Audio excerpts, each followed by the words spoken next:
Welcome to Flesh and Pod, a Flesh and Blood podcast, breaking down weekly news and notes from the tournament scene, community drama, game strategy, and more. And now, here are your hosts, Abbie, Jordan, and Logan. Hello, and welcome to the first episode of Flesh and Pod. My name's Abbie, and I'll be your host. With me are Logan and Jordan. I guess I'm first here. I'm Logan Peterson, live in Iowa, and I got involved in Flesh and Blood about 6 months ago. It hasn't been very long, and kind of just fell in love with the game immediately. It's been a lot of fun, and I played Magic for 25 years, and decided to kind of turn my attention to this because it seems like it's going in the places that I miss from Magic, really. And honestly, I love the community, and I'm excited to be a part of it, and excited to keep going and see what happens. Yeah, same. I'm Jordan, and I'm from Ohio, and I have been playing about 6 months too. I think Logan and I probably got into it about the same time. And competitive Magic player, retired from that. I guess if you can use the word retired. Retired, yeah. Yeah. Retiring implies success, which is not not true. But didn't stop playing that game, and then some people turned me onto this, and this game's great, and I'm excited to kind of be a part of it. Yeah, it's sort of funny, where honestly, like if you talk to kind of us Magic boomers, I mean, I'm more boomer than you by far. Sure. Side note that Jordan and I know each other from Magic. We met in 2012, I believe. Yeah, 2012, 2013. At a TCG player invitational tournament. That's how you know we're old, by the way. Yeah, that is exactly how you know. There used to be these things where people would run giant Magic tournaments at a massive loss, and it was great to be the most predatory player on the planet and play those things for free money. Yeah.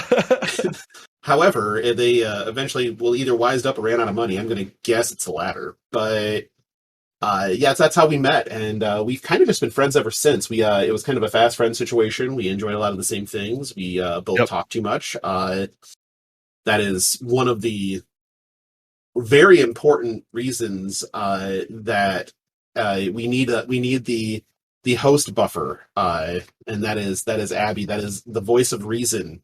So, Abbie, how about you?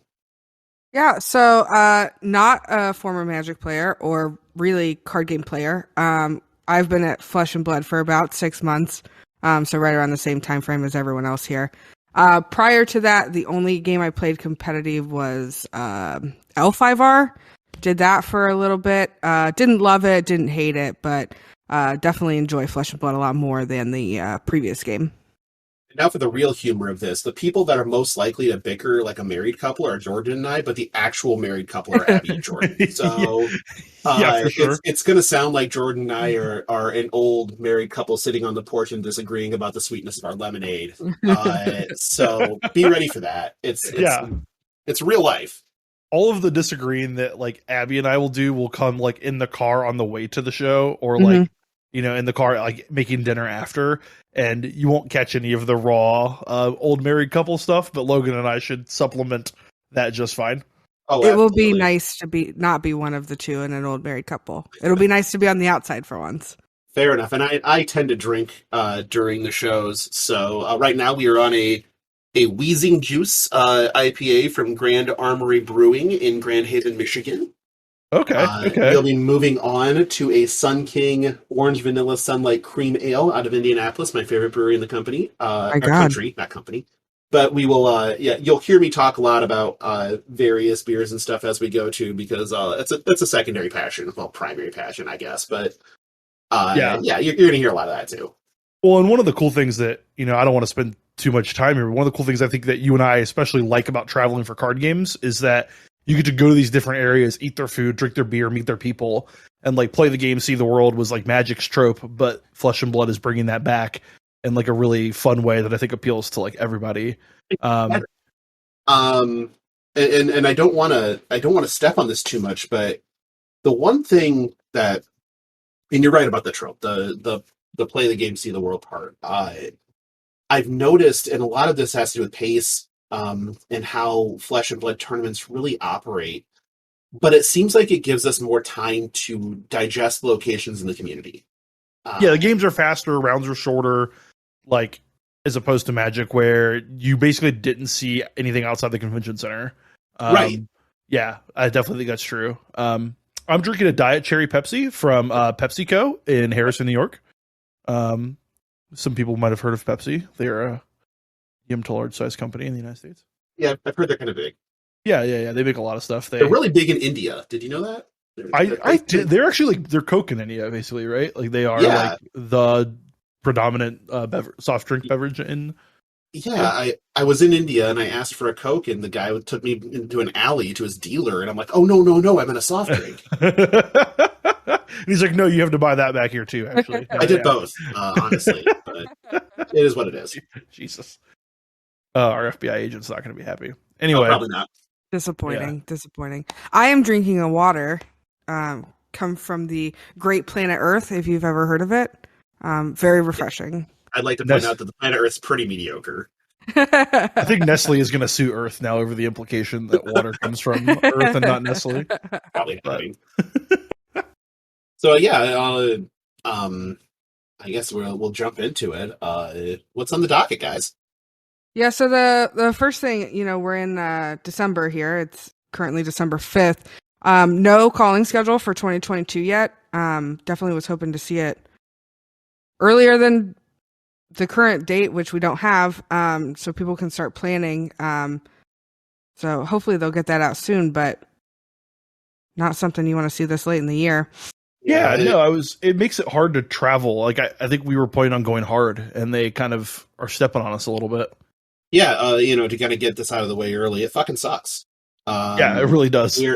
We are not, I'm somebody that I have a decent job. It pays pretty well. I like to travel. All these things, and the earlier that I can kind of build my schedule, the better. And I really do want to build my schedule around these callings, because so far I've been to two, and they're some of the most fun I've had in years. I mean, obviously there's a pandemic involved, so it really does still, taint that a bit. But really, yeah, they have the old GP vibe, right? They do. Like the old school GP vibe. Yeah, I'd be just like, I'm so happy when I go to one, and that schedule being out there, like not even the formats or anything else, just let me know where I can go so I can start the plan. Right. Give me a convention center and a date, and like I'm good to go. I'll figure the rest out. I'll be yeah. It makes it harder as we get older.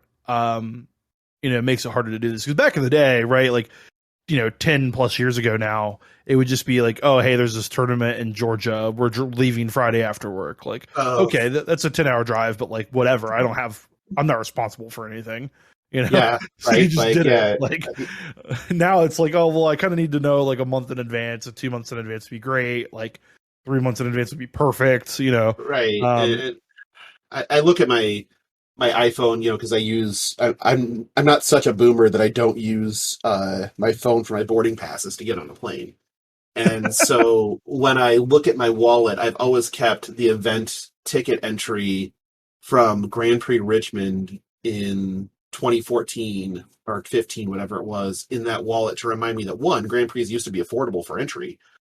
And two, some of the happier days, not to put too fine a point on it or hijack this too much, but at that event, I had a $1,200 deck stole from me when I was 2-0 in the tournament and had to drop. Oh, Jesus. And I spent the rest of that tournament arbitraging the room and learned finance on the fly. So there was a booth in the far corner of the room that was fire selling all their foreign stuff. And then there was a booth on the opposite corner of the room that was paying a massive premium on foreign stuff. So I arbitraged this room to the tune of $3,000 to make up my losses plus. It's awesome. And, yeah. It's to remind me of that type of experience. The experience of losing the deck sucked, but the experience of learning the machinations and things was important, and part of why I'm still a Magic vendor today for a smaller vendor. But you just found yourself in these places. Yeah, it reminds you of a simpler time, right? Right. In a game that used to be for you. You used to feel like it was for you, and I now feel that way about Flesh and Blood. I feel like it's a game for me. Right. Yeah, like I was 20 when I started playing competitive Magic, right, and doing all the traveling and stuff, and like definitely like came up in it, and like learned a lot about myself doing that. Like one of the first things like Abbie and I did when we started dating is like I took her to like a big tournament and was like, this is what this is. Like, you know, I didn't make her like bird me like the weirdos that do that, but like, Yeah. but like I was like, this is like what it is. And like I introduced her to a player that qualified for a pro tour in Hawaii, but he didn't go to Hawaii because it wasn't a good pro tour for his skill set. And so her mind was blown, right? Do you remember that, Abbie? I sure do. Do. I would give literally anything to go to Hawaii. So like blew my mind. Yeah, Dan Musser for the for this region, people that might know him, he had qualified for PT Honolulu and delayed it to the next one because he didn't want to play the format that was at Honolulu. And he's explaining this to Abbie, and they were watching her mind melt because it's her first foray into this world. Abbie was a normal person in school. Yeah, she was like popular, so she was like our enemy growing up. Oh, no, I was a chameleon. I was an absolute loser. So a chameleon. Yeah. I was in band and fit the band nerd demographic like to a T. I played football and also was in theater and mock trial and model UN. Oh, gotcha. If it was a thing I could do, I just did it. So do we think that they're with holding the calling schedule until after Everfest comes out? Because that's not until February. So here's what I know. And it's not much. I don't have the connections inside of Flesh and Blood like I have in Magic. What I've been able to figure out is, so I registered for the judge test in December. I got an email saying that they're holding off the judge test for December, and they're not rolling it out for people until mid-January. They made reference to the fact that they've certified over 500 level 1 and level 2 judges in that time, and they're revamping the tests and what that means. And I'm like, okay, is this part of it? Is this seeing what your staffing levels are going to look like for judging for this tournament? Or is this about, do you want to see what kind of judge quality you have beforehand? Like, because we've had some forays already in Flesh and Blood into the world of things that may look like egregious cheating, and we can tell you stories about egregious cheating, but and how it wasn't caught at the time. So I think that's part of it. I think that they're seeing how they can staff these things up, especially when they may be running them remember when you used to have a Grand Prix in the US on the same weekend as a Grand Prix in Japan. Right. That could be similar, where they're having, okay, we want to run a calling in, I'm going to use Utrecht as an example because there is a calling scheduled there, and a calling in LA on the same weekend. We need to make sure that we have enough judge staff that are willing to travel to these to split, right? So I think it's logistics. I honestly think it's logistics. I don't think it's they're trying to withhold until Everfest or anything else. I think that they understand what they have in this game, and it's something great. And they're caught somewhat unawares of what this can be and how quickly it has grown. And I think that they feel like the best tack is to maybe slow it down a little bit and really build the most solid plan possible. I mean, that would be great. I think if that is the peak reason why that can happen, I think that's perfect. My compliment sandwich here, though, is just fucking communicate that to us. Yep. Just say, hey guys. Go ahead, Ab. Sorry. Yeah, like I don't hate that. Like you want to get it together. My frustration is going to be you want to get it together, and then February you release the schedule, and the first one's in March. Like no one has time to plan for that. And now that's one that we can potentially not go to because you wanted to wait, and then all of a sudden it's like, oh, okay, here you go, super last minute, good luck, and that's frustrating. I couldn't agree more. Yeah, the worst part about being an adult is that my January calendar is starting to fill up. So when we get into January, my February calendar is going to be pretty full. Like, God damn it. That's not, So anyway, providing there's no baseball lockout, I plan on being on a plane on February 25th for Arizona. So do you think we'll get, this isn't the baseball podcast. Sure. We're to go deep into anyway, we'll do that later. Sure. Please give me that schedule. Please let us know. Just please let us know. LSS, if you're listening, just let us know. Absolutely. Absolutely. Other not so much breaking news now, but Welcome to Rathe, no longer going to be printed. We got that release, what, a week ago or so? About a First week, of yeah. December, yeah. So that leaves, what, 2 sets that will still be in print in the game that they will print cards as long as there's demand. Tales and Allegedly. okay. Yeah. So I know we disagree. we do disagree here. I'm going to defend a company for maybe the second time in my entire life. The billionaires won't love you back, Logan. They will not. I understand that. However, there's no billionaires in this. There's no There's billionaires. definitely not. No. There's no Bobby Kotick at LSS. Yeah. There's no, there is not. The way that I've always read it is that unlimited didn't mean we were going to continually print these. What unlimited means is that these are all, we're going to print these beyond a single printing. We can put the set out of print, but nothing, and I repeat, nothing is beyond being reprinted. I think that that's super important for collectability, and collectability is how you sustain a collectible card game. Definitely true. And in this case, we already know that we're getting Arknight Skullcap and Everfest, which is huge, right? Like, I own a Skullcap, but there's a lot of people that don't. So, yeah, we just bought ours for $1 billion. Right.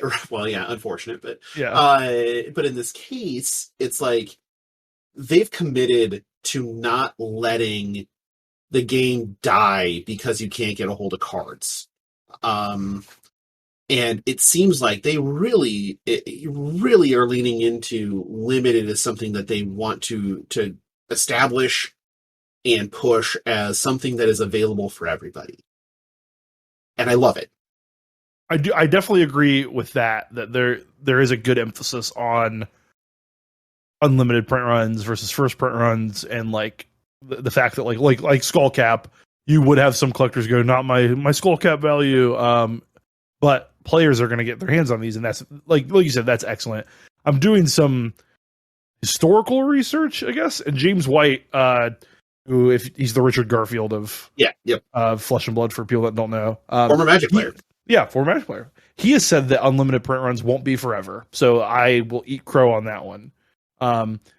But the caveat to that is they will reprint whenever necessary. So I'll eat my crow there. It feels a little weird, like the naming convention is a little strange, but it's good to know that A, this isn't like historical revision on their part, on LSS's part, and B, like they're reprinting Skullcap, right? So like they're gonna get cheaper over time, and that's great. And are you mad if there's E-Strike and Command and Conquer in Everfest? No, I didn't think so. No, like I'm not that kind of guy. Yeah. Yeah, I've owned those cards now for a while because I just kind of, when I got into Flesh and Blood, I made the decision that I'm going to own what I need to play. And I guess I shouldn't say pay.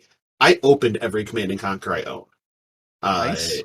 However, I did pay for E-Strikes. And I would rather them reprint my value into dust and make those cards available for everybody than to lean on my value as a collector. No, fuck me, honestly. I would rather the opposite be true, and we keep growing this game because it's great.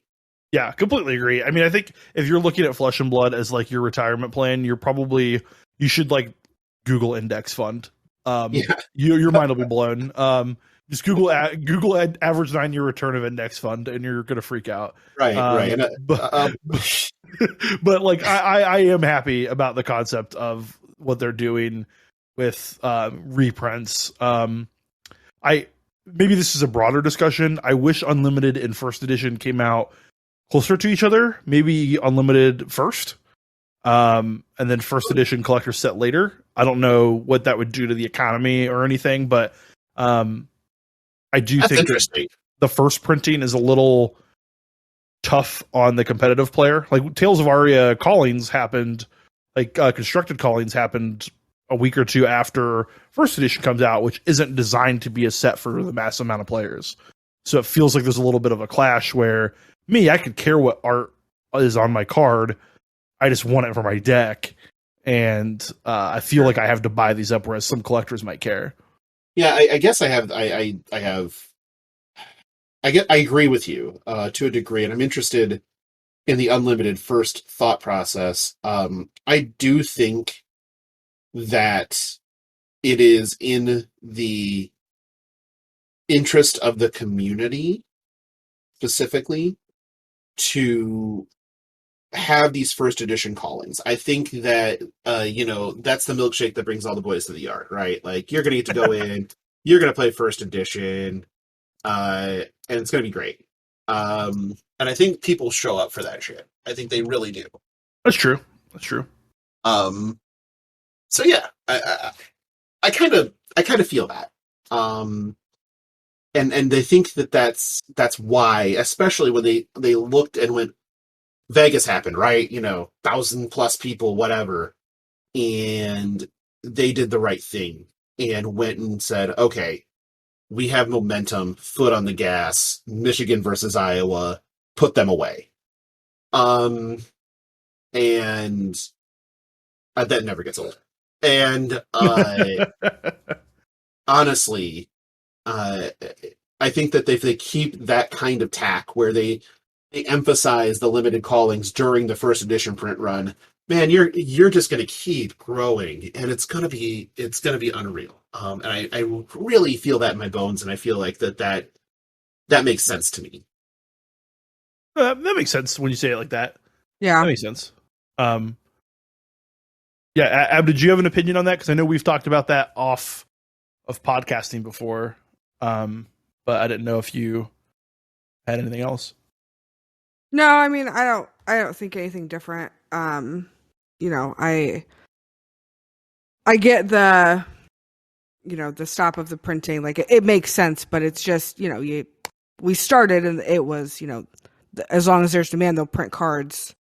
And then, since we started playing, that's not the case. Certainly makes sense. But hearing that at first and then this coming up is never a feel good when that's what, is one of the things that brought you in.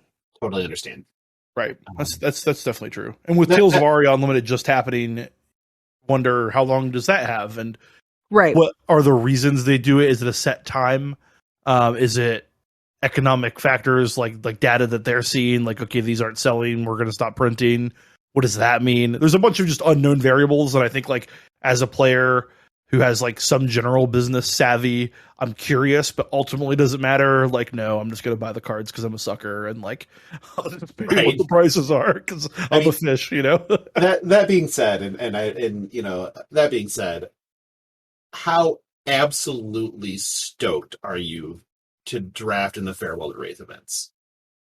If we get them near me, they look sweet.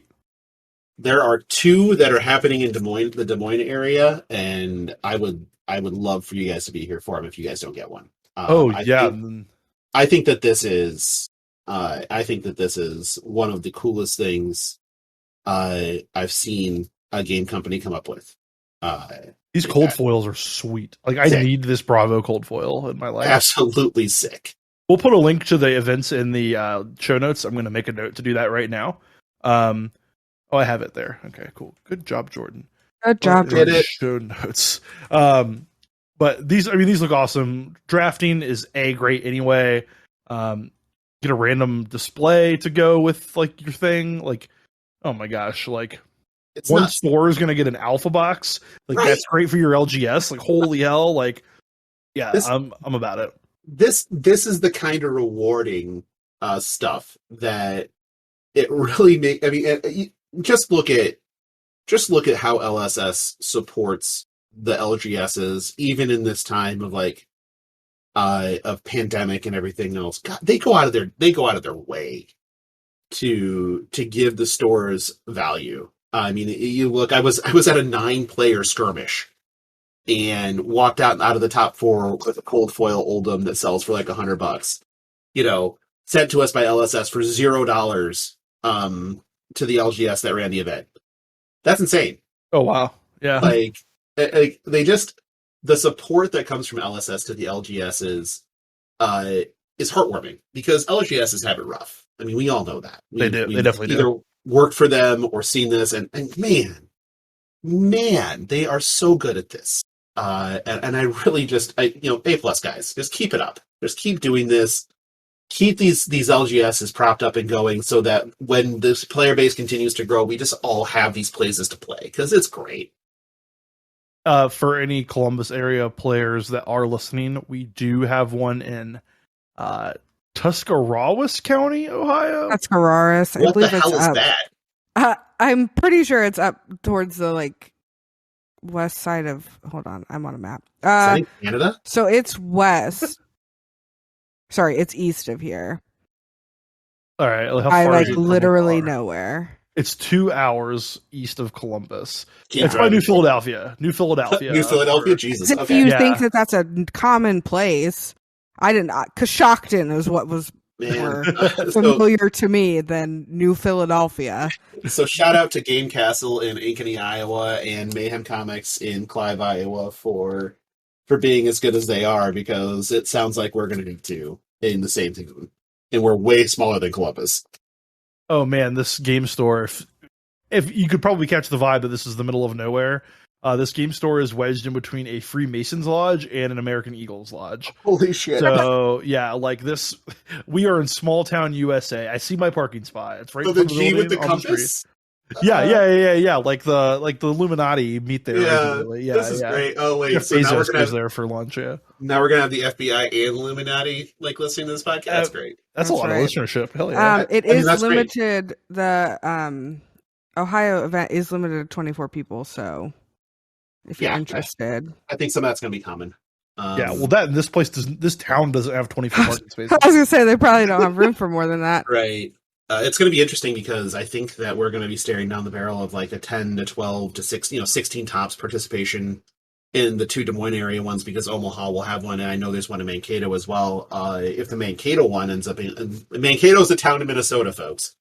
Ends up being on a Sunday, and the other events are on Saturdays, we'll probably double dip, but it's certainly interesting that we're better served here. Which is rare in Iowa. Iowa's never better served for anything outside of corn. Right. Yeah. But in the course of our 10+ year relationship, it's definitely been Ohio that has the seat of gaming. And Columbus area, the stores are definitely great. It's just a little bit more spread out for Flesh and Blood. Some of the typical heavy hitters aren't involved in it. Right. Which I'm sure we'll talk about at some point with stores and local LGSs over the life of this podcast, but it definitely has been interesting hearing all the opportunities you guys get to play, and it's a little different here in terms of competitive events. Every Thursday night and every Saturday night, we run them like clockwork, which is insane for a town as small as ours. Yeah. No, there definitely are regular local events here, but the community that I run with doesn't hit them as frequently, and then I'm not sure the competitive level is what I'd rather just spend the night on Tabletop Simulator. Sure. But yeah, no, definitely. I'm excited about the growth here, but it definitely sounds like Iowa's got it going on. Yeah, we also, Iowa Des Moines randomly has a national semifinalist sitting here too. Shouts out to Dagan White. So. Yeah, Dagan. Yeah. That was a fun ride too. So anyway, sometimes you brick on 3 up kind. Never, but except for one time. Except for that one time. Yeah.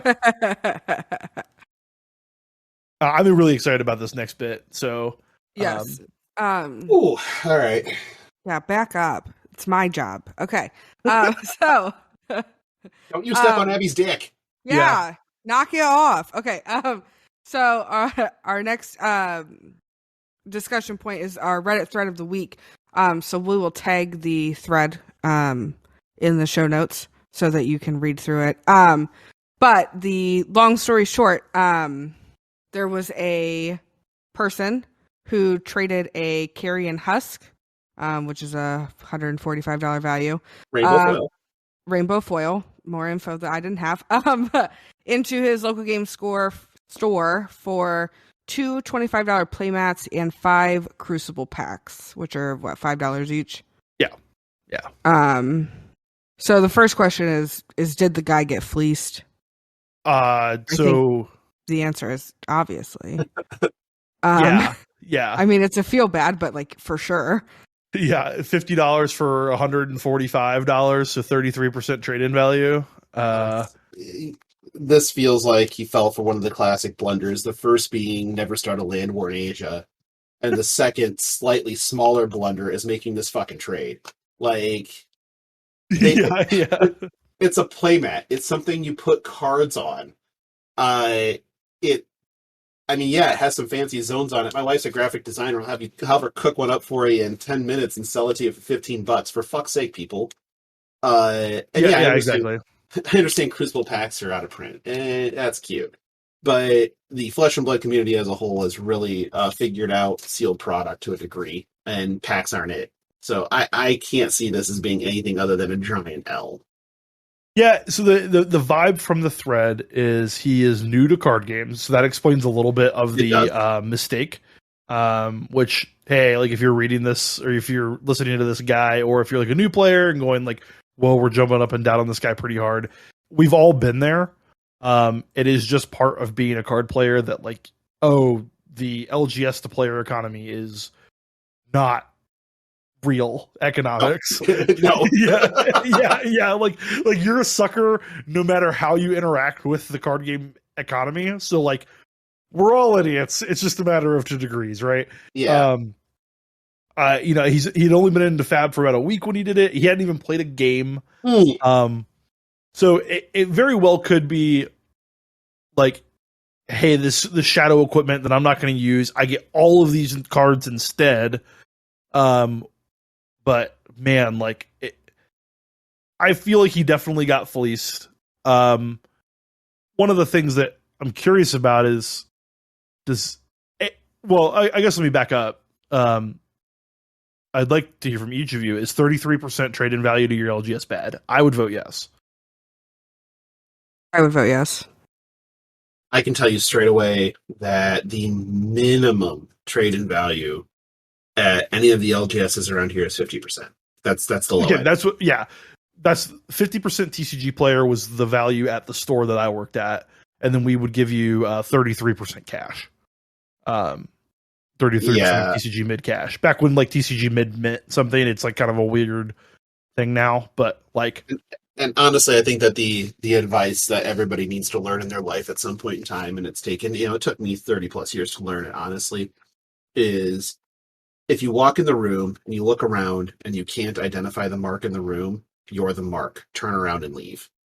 For sure.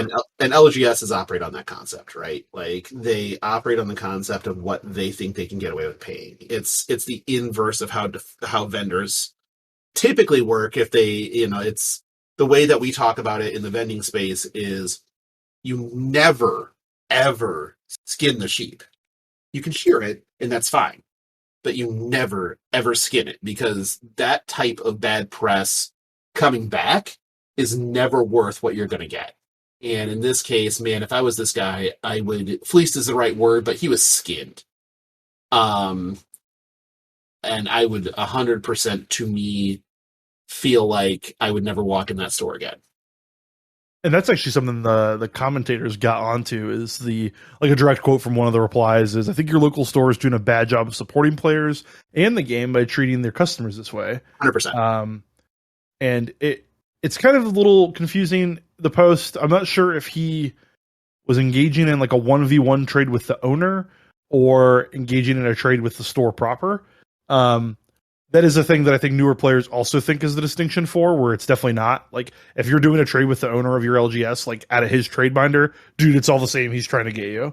Like, if your store feels like the CD comic book shop from every movie, it is the CD comic book shop from every movie. I ultimately feel bad for this guy because he was new. Absolutely. It's a thing, like I said, we've all done. We've all lost value trading into vendors. Yep. Mm-hmm. I've vendored Gaia's Cradles. Like, Oof. yeah, you just, sometimes you're like, man, like, I'm an idiot. I need money, or I need to get rid of these or whatever, So what do you make of the LGS? Do you agree that they're bad for communities or bad for players or? Yeah, scum. Like, this is just how you scum people. This is instructional in a bad way. This is not how you should treat your customers. This is not how you generate a community. This is just how you skin people and make them sour from the experience and never want to do the thing again. Completely agree. It's definitely a feel bad. Hopefully, wherever this individual is from, it's not your only option. Where we are, we have the benefit of 4 or 5 stores that we could go to should something like this happen. But it's definitely a big feel bad if that's the only one. You're going to scare away all of your players, because as soon as somebody else hears about it, no one's going to go. And it's bad for you as a business. It's bad for the community. No one's going to come anymore. And also, I just want to say this right now. Anonymous person from the Reddit thread, if you're listening to this podcast, please reach out. I will do my best to do everything I can to make this right for you. And send you some swag to make sure that, you get the value for what you traded, because this isn't right. And I don't want you to leave the community based on this. Yeah, definitely. Mr. Person from the thread titled "Did I Mess Up?" Hit us up. We are fortunate enough to be in a position where we can help make people's experiences a little better. It sounds like from his, or I guess their replies in the comments, that they took it on the chin and are doing fine. They even say, yeah, well, I guess this is what I get for being in the honeymoon phase and making a bunch of decisions. So I guess they took it on the chin and are doing fine. So I guess that's positive. But it also could not be this guy, right? Like, if this store runs into someone that's not as oh damn, this one's on me. You just lost a customer for life. That person's going to badmouth, like you said, your store, the game, card players. Come on, I have 12 copies of first edition foil channel mount heroics. I can make some of this up. Yeah. You open trees at an extremely high rate. I really enjoy foresting, and so I've opened 2 cold foil trees. Apparently, that's just my brand now, to go with my 2 Eyes of Ophidia and Arknight shards randomly popped out boxes. So I am scum when it comes to opening these packs. I've got to decide if I'm going to impersonate this Reddit thread person to you and try to fish a tree off of you. I heard you were offering a tree. We don't send trees. Trees take roots, sir. We don't send trees. Tree will live in the box on my desk forever. It's in a mag, in a stack of other mags on my desk, because I have mags. And again, it's really weird, and Jordan and I have discussed this, but as Magic players, people are like, it's a $400 card, and we're like, yeah, whatever. We riffle shuffle those motherfuckers. I think it's a coaster. Yeah, right.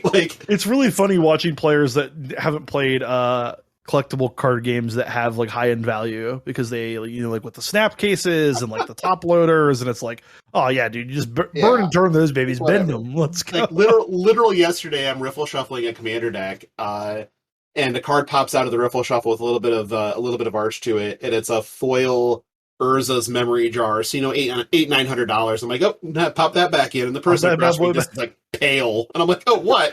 This is what we do. Yeah. So Abbie's first game, she mentioned, was L5R, so Legends of the Five Rings. It was a LCG, which, for people not familiar with the LCG space, cards have 0 value. You just buy a pack every set, and it has a play set of every card in the set. Right. And so for us, we would buy 2, and we could play 2 copies of whatever deck we wanted. So cards, again, have 0 value, because they're not designed to be collectible. And some of my friends, I will say a lot, because a lot of them have played Magic as well. Some of them came from this game and are very nervous about the value of cards. And you see that a lot in Discords and on Reddit. They're nervous about the cost of these cards. And that is not funny, because these people are worried about their investment, but funny from like you said, I'll riffle shuffle a guy's cradle, I don't care, whatever. Cards, yeah, they're going to be coasters at some point. I'm going to make a table out of them someday, let alone I will lacquer this thing, mother. Yeah, exactly. I'm going to fling it across the room to hit Abbie when she annoys me. I have done that. Not Abbie, but other I was going to say, really? I was it makes me uncomfortable for a host of reasons. Right. No, I've never done that at Abbie, but I've definitely gambited a fairly expensive card hard enough to embed it into drywall. So there we go. Now I understand. Sorry, I keep stepping on Abbie's toes with this host thing. See, this is why we need Abbie. Yeah. This is why we need Abbie. We talk too much. Listen, sit down. Okay, you wait your turn. Okay, deal. Get wrecked. Okay, yeah, definitely not your turn. Jordan. Logan, it's your turn. Go ahead. God, I feel like I've been taking all the turns. Okay. So this came up. Shouts out to Joel Noble for this. Because I think this is brilliant personally, but I want to put this out there. Again, this is another LSS if you're listening. So I think that there's room already in this game in major tournaments for team unified Flesh and Blood. Now, for those that don't understand what I mean, in Magic, there's a thing called team unified format. What this means is you only have between all of your teammates the maximum number of cards. That means that if you are a team of 3 people, you can only play a total of 3 command encounters. You can only play a total of 3 enlightened strikes between the 3 decks. No hero can be repeated, and equipment is also limited to 1 per of the, with the 3 teams. So you can only have 1 tunic on your team. You can only have 1 skull cap on your team. I like that a lot. What say you? Let's go. Love it.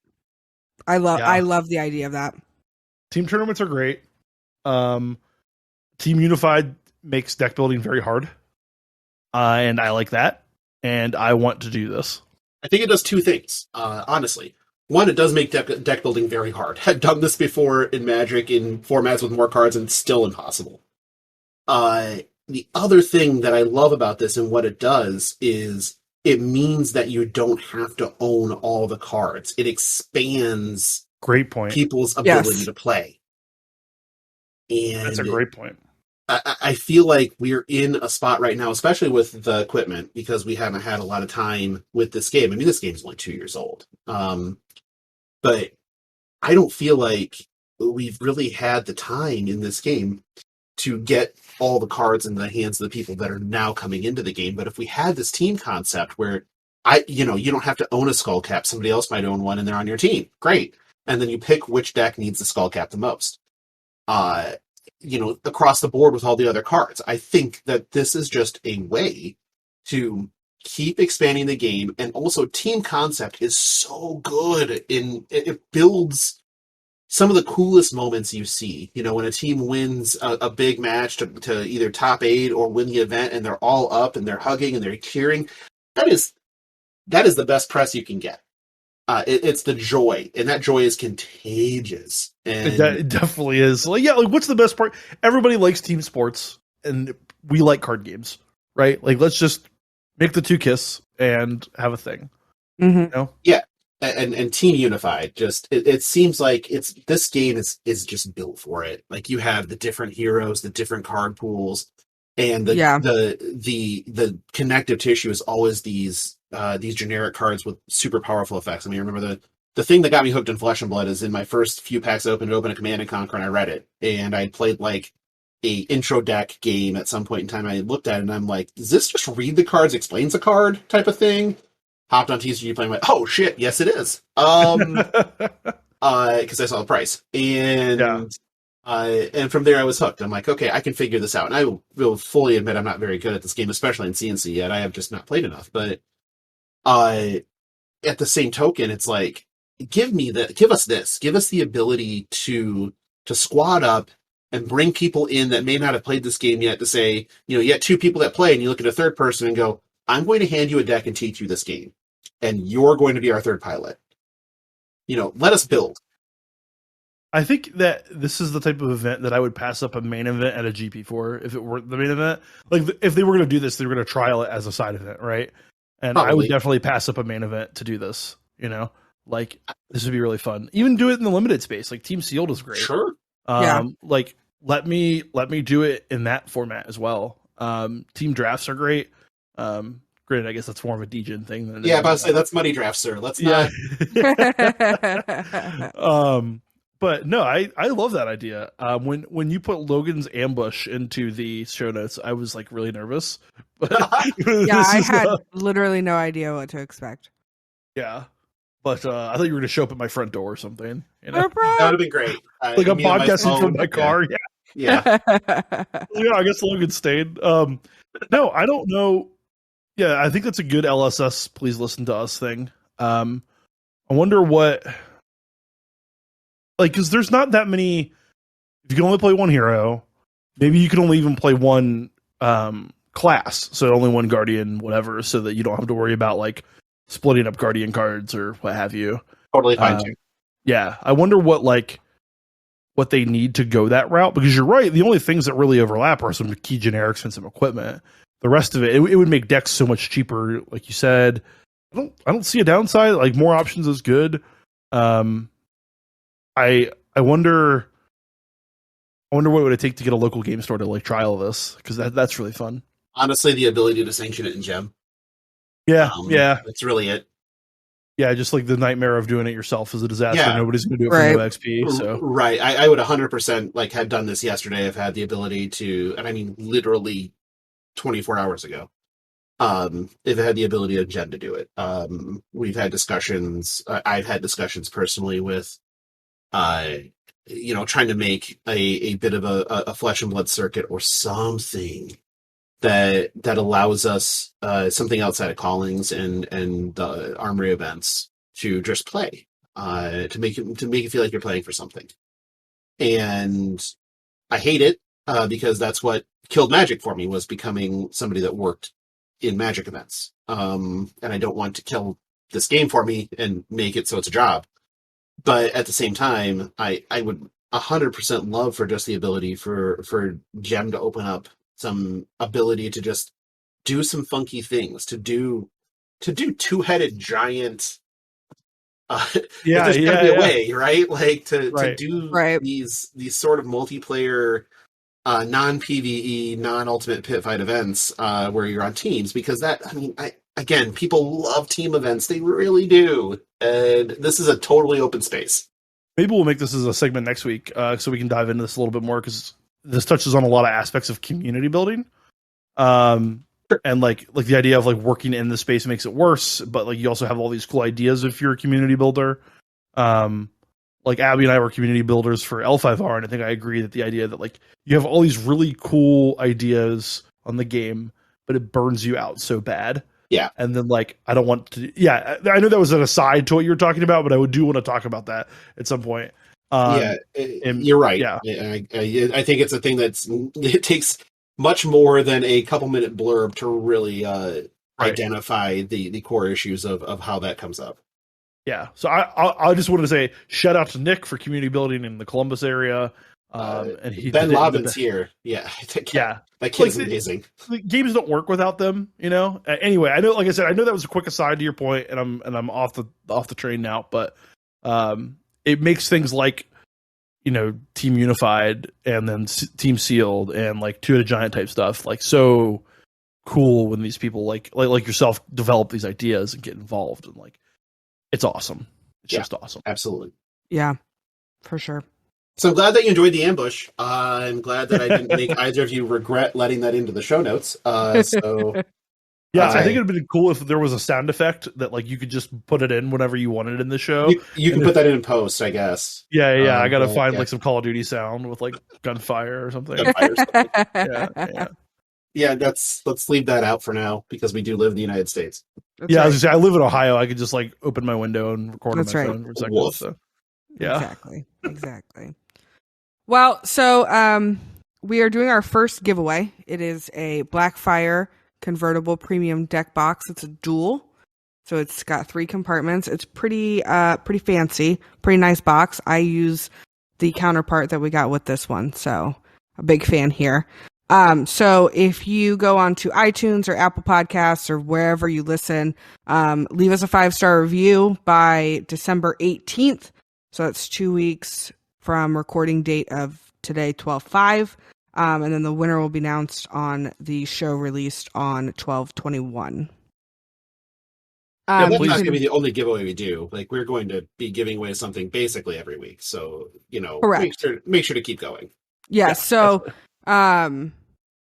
this will be the giveaway through 12/21, and then after that, we'll probably do packs, is my guess. But I have playmats to And Playmate, relay yep. the rail. Let's just do that too. Yeah. So I'll give basically, you money to leave us reviews. Like, yeah, whatever. just come, listen to the show, tell us that we're great. It'll be awesome. Or tell them to fire me, and they can continue without me. I guess that's fine too. Actually, in all honesty, you just need to say that I'm awesome. I don't really care what you think about the other two. Yeah. The other To two. Yeah. The FBI listener, do not tell the Federal Trade Commission. I just promise cash for good reviews. Oh God.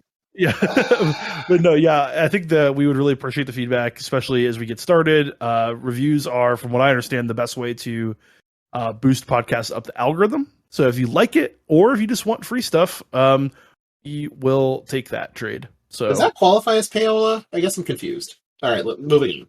Yeah. I guess we need to request an unofficial ruling from the FTC. And so you can follow us on Twitter at FleshPod. And you can join our Discord. The link will be in the show notes. And then, as we previously said, you can review us on Apple or wherever you listen to your podcasts.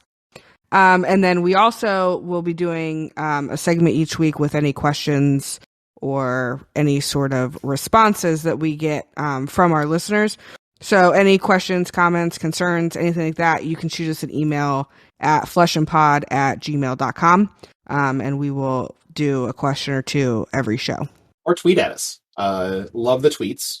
So if you hit us up on Twitter with a question, I will promise to be the one to answer it, which means that it's going to be probably terrible. So make sure that you if you hit up on Twitter, you're going to make Abbie's life miserable because she has to listen to me more. Exactly. Yeah, I am not great at the tweeting, so it will never be me. But yeah, Ab, do you have a do you have a Twitter you want to plug, or are you content to live in the Twitter anonymously? I will live in the Twitter anonymously. That's fair enough. I noticed you deleted your Abbie plugs from the end show thing, so I wanted to see. Yeah, I don't do enough to like I don't want anyone to tweet at me and then I don't respond because I don't look at it. So just send it to the group and then one of them can tell me to look at it. That's fair. As for me, you can find me on Twitter at I'mJorman. That's IMJORMAN. And I tweet about Flesh and Blood. I tweet about whatever random projects I'm doing. Politics, sports. I'm sure you can find something on there to argue with me about. So, oh, absolutely. Hit me up over there. And I'm on. I'm at Logan Peterson. That's PETERSEN for people that don't know how to spell. I retweet more than anything else, but it's mostly a lot of beer and card games and random sports stuff. But you will see nuggets from me every now and again. Good old nugget. Did we do it? Did we get an episode done? I think so. I think so. It feels weird. Life? I was hoping Abbie would close it so that I didn't get yelled at for starting to close it again. Yeah, stop closing it, Jordan. What a dick. All right, well, thanks for listening in. Leave a review, and we will chat next week. Bye.